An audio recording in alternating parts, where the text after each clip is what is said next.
8th century brought chaos to Europe and terror to the shores of the British Isles. Countless were massacred, and yet many more enslaved. Though very few records of these slaves exist, observations from ancient explorers and modern science paint a dark picture of the life that awaited you, should you be one of those unfortunate souls captured by Vikings. Viking slaves were treated with immense cruelty, and as such, this video contains material that may not be savory to all viewers. You have been warned.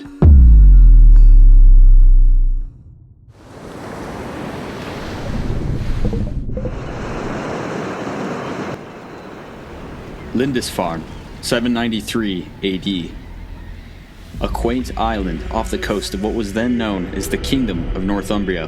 The humble clergymen of the land went about their quiet lives, toiling in service to God.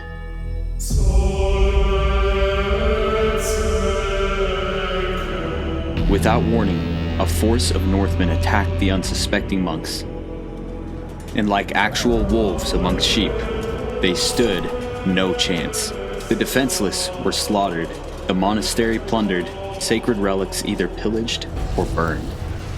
Those unfortunate enough to survive would become small cogs in a giant human trafficking machine stretching from Scandinavia all the way south to Africa. There were incidents prior to Lindisfarne, such as an attack on a local magistrate who, upon greeting the foreign Northmen on the shores, was promptly killed. Lindisfarne, however, is significant as the first recorded attack in the British Isles, as well as marking the official beginning of the Viking era. From here, raids intensified, and roughly 60 years later, Vikings had settled large portions of the British Isles. The speed, savagery, and surprise of Viking raids would seal the fate of many unfortunate men, women, and children, as they would be reduced in mere moments to nothing more than human livestock. With this context in mind, there were 4 ways to become a Viking slave, also known as a thrall. 1. Should you succumb to debt and without the financial means to pay your creditors, you would have only one remaining asset with which to pay them: your personal freedom. 2. If you were born to a family already enslaved, your forebears would pass down not only their genetics, but their captivity as well. 3. Certain crimes could be punishable with the loss of your freedom. And finally, 4, being taken by some form of violent kidnapping. And should you be enslaved through this final method, it was possible that you would pass through multiple hands in various major market centers such as Birka, Hedeby, or countless other trading sites, or perhaps even just sold under convenient circumstances 1 or 2 at a time. The remaining slaves would be transported back to be integrated into Norse communities as thralls. The thrall experience was generally brutal and unforgiving. All slaves were regarded as lower than the lowest ranking freeborn person. If kings, queens, and jarls were here, freeborn people were here, and cattle here, thralls would place just above livestock. To kill a thrall was not necessarily considered murder. Rather, the perpetrator would be obligated to pay for the damages to the owner of the thrall, compensating them much like he would as if he had killed a cow or a pig instead. Thralls were thought of as dumb, cowardly, and detestable. A sacred text called the Lay of Rig tells the story of the god Heimdall, who disguised himself and walked the earth. He stayed 3 nights in 3 separate homes, sleeping with the women of each home. In the poorest of the homes lived a woman named Edda. After Heimdall's night with her, she gave birth to a son named Thrall. Here is a small excerpt from the translated text, the Lay of Rig. Dark was his hair, dull his eyes.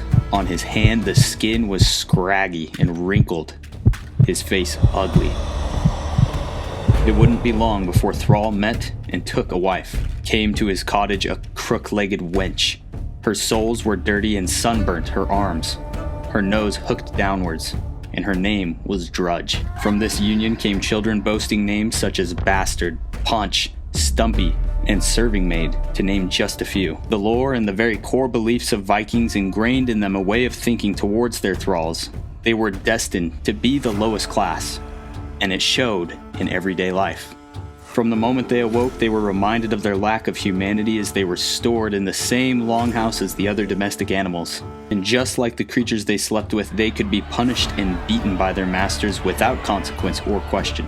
An Arab explorer named Ahmad ibn Fadlan encountered Vikings in his travels. He observed that if a Viking slave died, they would leave him there as food for the dogs and the birds. Without going into detail, female slaves were exploited sexually and treated without respect or dignity, often enduring unimaginable assault in addition to being burdened with other domestic and manual labor. In another encounter with Vikings, Ahmad recalls seeing 2 attractive female slaves abused by their owners, while others watched on. As if the dehumanizing treatment wasn't punishment enough, thralls were given the most undesirable and filthiest tasks. Women ground corn and salt using a hand quern, an extremely grueling and difficult task. In addition to this, they milked, churned butter, washed clothes, cleaned, cared for children, and of course served as bedmaids on occasion. Men labored building walls, dunging fields, herding livestock, digging peat, rowing boats, and when the time came to plow, plant, and harvest, both the men and the women would work alongside their owners in the fields. According to modern archaeological evidence, the main protein source for a thrall was fish, a stark contrast to the meat and dairy-heavy diets of their overlords. And so each day, with a belly full of fish, girded about by a simple, undyed tunic, a thrall would toil, labor, and sweat before returning to sleep in the hay, already used to the stench of the pigs and the goats that shared their sleeping space. Time would pass. The seasons would change. The years would slip away. Yet some hope remained. In some cases, thralls could sell whatever they produced in their free time and keep some of the proceeds. The hope was that if enough money was saved, they could eventually liberate themselves and enter a new social class known as freedmen. Even then, they would still owe their masters respect and portions of their inheritance. And so, even when freedom was earned, they would still never truly be free. However, not all stories ended like this. An even more likely fate for a thrall was the grisly finale of which I'm about to describe. When Viking owners would die, whether in battle, by disease, natural causes, or some other circumstance, their thralls would have no choice but to join them in the afterlife. Countless burial sites have been discovered in which the intact skeleton of a Viking warrior was accompanied by decapitated carcasses, maimed skulls, and corpses whose limbs had been removed. The macabre evidence of a violent end to a difficult life. One explorer witnessed a horrifying ritual following the death of a Viking chieftain. He wrote, "They laid her down beside her master, and 2 of them took hold of her feet to her hands. The crone called the angel of death placed a rope around her neck. She advanced with a broad-bladed dagger and began to thrust in and out between her ribs, while the 2 men throttled her with the rope until she died." Now, in all areas of life exist outliers, and Viking slavery was no different. Slaves who happened to be unusually beautiful women, skilled craftsmen, or other anomalies may have been treated with some level of respect, but like those thralls who had gained their freedom, they were still never truly unchained. And Vikings, a people depicted as such free spirits with wild flowing hair, untamed and untethered, gliding effortlessly across the sea, it is pure irony that in order to be as they were, they did so on the backs of slaves, the backs of those traumatized, the abused, the forgotten. We can only hope the victims of Viking brutality found rest in the life to come. There is no doubt Vikings were cruel to their slaves, but no thrall's existence came close to matching the misery of the ancient Greek Minotaur. If you wish to feel gratitude for your circumstances, click this video and see what a true living hell was like.